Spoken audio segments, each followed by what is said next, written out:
Bismillahirrahmanirrahim. Assalamu alaikum to all students. Welcome in the class of computer science. Students, हम C language को discuss कर रहे हैं और in the last lecture we have discuss about the nested if.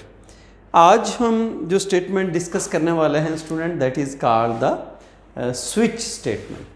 ये switch statement student कोई नया काम यहाँ पे परफॉर्म नहीं करेगी. तो हमने देखा था in the start of this chapter, क्योंकि ये जो चैप्टर है इसके अंदर हम कंप्लीट जो कंडीशनल स्ट्रक्चर है हमारा उसको डिस्कस कर रहे हैं. इस चैप्टर से पहले हमने जितना डिस्कस किया था हमने उसमें सीक्वेंस स्ट्रक्चर को या सीक्वेंशियल स्ट्रक्चर को डिस्कस किया था, और उसके बाद इस कंप्लीट चैप्टर के अंदर हमने कंडीशनल स्ट्रक्चर को डिस्कस किया, जिसमें हमने सिंपल इफ़ को डिस्कस किया, इफ़ एल्स को डिस्कस किया, उसके बाद इफ़ एल्स इफ़ को डिस्कस किया, नेस्टेड इफ़ को डिस्कस किया, and today we are going to discuss about the switch statement. और इंशाल्लाह नेक्स्ट जो हमारा चैप्टर होगा उसके अंदर हम जो हमारा रेपिटेशन स्ट्रक्चर है या that is called loop structure हम जिसको बोलते हैं, that is the third type of programming, उसको हम इंशाल्लाह डिस्कस करेंगे. तो स्टूडेंट, हम यहाँ पे जितने भी स्टेटमेंट्स को हमने डिस्कस किया अकॉर्डिंग टू द सिचुएशन हम चूज़ करते हैं स्टेटमेंट के, किस स्टेटमेंट की हमें ज़रूरत है.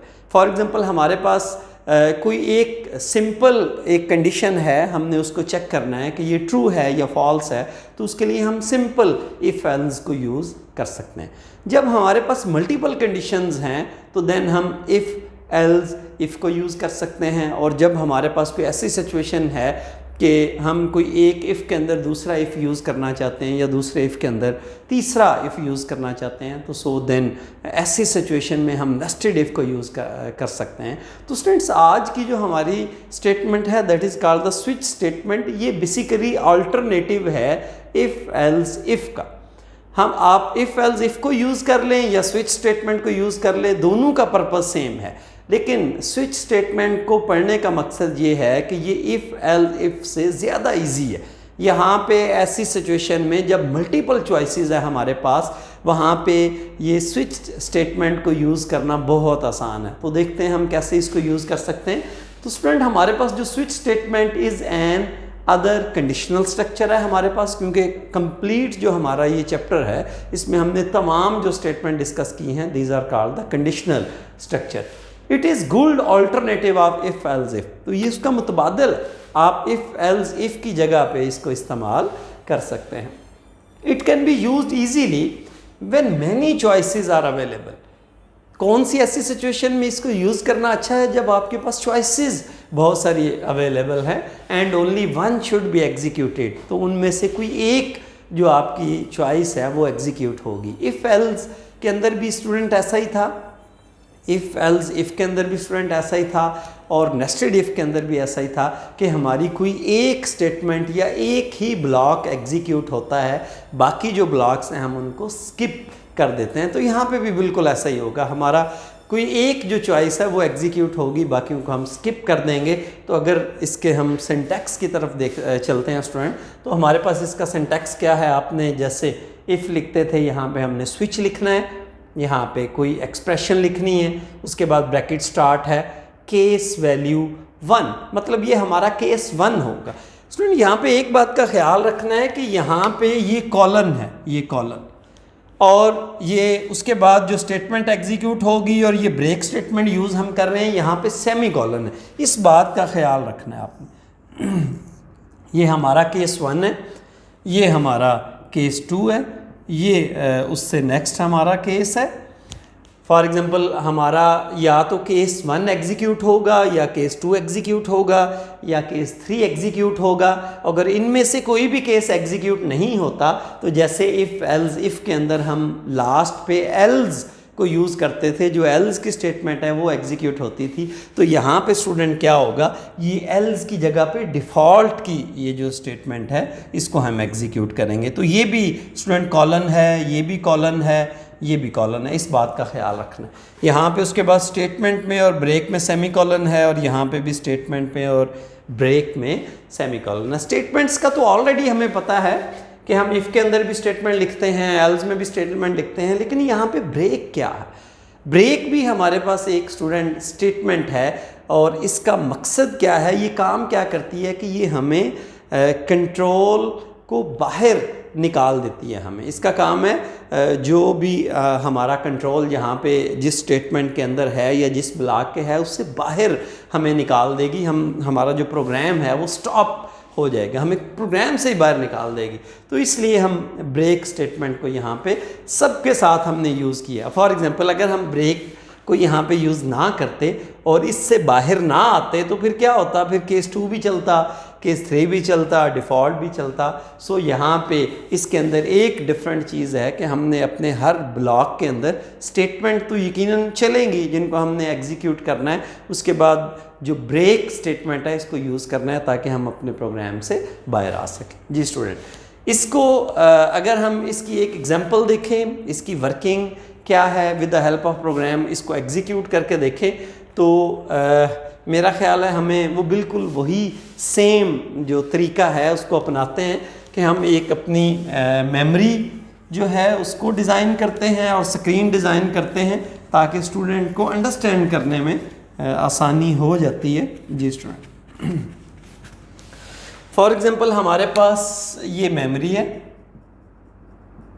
मेमोरी हमने डिज़ाइन कर ली और स्टूडेंट यहाँ पे ये हमारी स्क्रीन है, इसको हमने डिज़ाइन कर लिया। अगर हम इस प्रोग्राम को एग्जीक्यूट करना स्टार्ट करें तो हमें पता है स्टूडेंट के हैश इंक्लूड std और कॉनियो को हमने प्रोग्राम में ज़रूर शामिल करना होता है और उसके बाद वॉइड मेन से हमारी एग्जीक्यूशन स्टार्ट होती है। इंटीजर a और b दो वेरिएबल हमने लिए जिनकी डाटा टाइप क्या है, इंटीजर। फॉर एग्जांपल मेमोरी के अंदर क्या होगा, a के लिए भी 2 बाइट रिजर्व होंगी और b के लिए भी 2 बाइट रिजर्व होंगी। ये पहला काम ये होगा।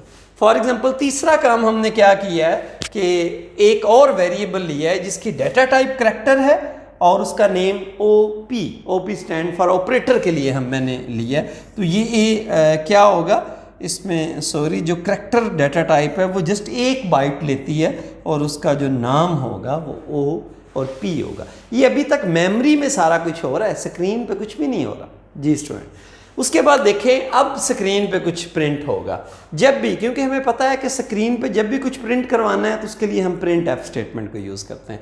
स्क्रीन पे लिखा आएगा प्रिंट एफ, डबल कोट्स में स्टूडेंट आप जो भी लिखते हैं वो स्क्रीन पे एज इट इज़ प्रिंट होता है। For example enter first number operator and second number, as it is बिल्कुल स्क्रीन पे लिखा आएगा। Enter first number comma operator and second number, as it is student लिखा नजर आएगा। आप प्रिंट एफ में डबल कोट में जो भी लिखते हैं वो एज इट इज लिखा आएगा। उसके बाद स्कैन एफ हमारा ऐसा फंक्शन है जिसको हम इनपुट के लिए यूज़ करते हैं। अब होगा क्या, देखें कि ये वाला जो आपका मॉडुलस डी है ये अटैच है ए के साथ, ये अटैच है OP के साथ और ये अटैच है B के साथ। हमें पता है कि जो इंटीजर वेरिएबल है उसके लिए हम d को यूज़ करते हैं। ये फॉर्मेट स्पेसिफायर है, already we have discuss about, हम इसके मतलब डिस्कस कर चुके हैं। तो इंटीजर के लिए हम d को यूज़ करते हैं, करैक्टर के लिए हम c को यूज़ करते हैं और इसी तरह फ्लोट के लिए हम f को यूज़ करते हैं। जी स्टूडेंट, तो हमने जैसे ही नंबर, पहला नंबर एंटर किया, ऑपरेटर एंटर किया और सेकंड नंबर एंटर किया। फॉर एग्जांपल हमने स्क्रीन पे एंटर किया 3 + 5, तो ये जो 3 है स्टूडेंट ये किसको मिलेगा, 3 मिलेगा A को, और ये जो प्लस है ये किसको मिलेगा, ये यहाँ पे आएगा। क्यों, यहाँ पे देखें आप, इसके बाद ये C है कि ये हमारा A पहला है, उसके बाद OP ऑपरेटर है और उसके बाद B है। तो इसी तरतीब से, जिस तरतीब से आपने लिखा है एज इट इज़, इसी तरतीब से वैल्यूज़ असाइन होंगी। जी स्टूडेंट, उसके बाद जो 5 है वो किसको मिलेगा, B को। तो ये देखें हमारा मेमोरी के अंदर भी काम कंप्लीट हो गया। हमने A को वैल्यू दे दी 3 और उसके बाद हमने जो प्लस का साइन दिया वो OP जो हमारा यहाँ पे वेरिएबल है उसको मिला और उसके बाद जो 5 हमारी में वैल्यू है वो किसको मिली, B को। यहाँ तक एग्जीक्यूट हो चुका है हमारा प्रोग्राम। अब नेक्स्ट हम स्विच पे चले जाएंगे। अब देखिए स्विच के अंदर आपने ब्रैकेट के अंदर किसको लिखा हुआ है, OP। OP stand for operator था, और इस वक्त हमारी OP की वैल्यू क्या है, प्लस है, ये वाली। तो हमारा कंट्रोल यहाँ पे एंटर होगा, तो हमारे पास जितने भी स्टूडेंट केस हैं, ये केस प्लस वाला है, ये केस माइनस वाला है, ये केस मल्टीप्लाई वाला है, उसके बाद केस हमारा डिवीजन वाला है। जो भी केस हम चलाना चाहते हैं वो देखेगा कि यहाँ पे कौन सी वैल्यू है, इस एक्सप्रेशन के अंदर आपने क्या लिखा हुआ है उस केस को चलाएगा। वो चाहे केस 1 हो, केस 2 हो, केस 3 हो, केस 4 हो, बाकी सब को वो स्किप कर देगा। तो क्या देखेगा कि आपके पास ये जो एक्सप्रेशन के अंदर ये वैल्यू है, जो आपका करैक्टर वेरिएबल है, वो किस केस के अंदर।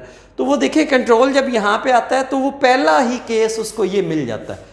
तो अगर ये पहला ही केस इसको ये मिल जाता है, इसका मतलब है कि बाकी जो तमाम आपके केसेस हैं ये वाले, इन सब को स्किप कर देगा। अब सिर्फ इसको एग्जीक्यूट करेगा। आपने देखा था कि इफ एल्स में भी ऐसा था, इफ एल्स इफ में भी ऐसा ही था, और नेस्टेड इफ में भी ऐसा ही है, क्योंकि हमने एक ही ब्लॉक को बस एग्जीक्यूट करना है, बाकी ब्लॉक को एग्जीक्यूट हम नहीं करेंगे। ये देखिए यहाँ पे लिखा हुआ है, only one should be executed. It can be used easily when many choices are available and only one should be executed. तो अब सिर्फ ये वाली हमारी जो चॉइस है ये एग्जीक्यूट होगी, बाकी सबको हम स्किप कर देंगे। अब ये कैसे एग्जीक्यूट होगी, स्क्रीन पे क्या प्रिंट होगा, ये देखें आपका ये वाला डी इसके साथ अटैच है, ये ऑपरेटर है as it is, double quote में हम लिखेंगे तो एज इट इज़ स्क्रीन पे प्रिंट होगा, ये इक्वल भी एज इट इज़ प्रिंट होगा, ये जो डी है ये बी के साथ अटैच है, और ये जो डी है ये ए प्लस बी के साथ अटैच है।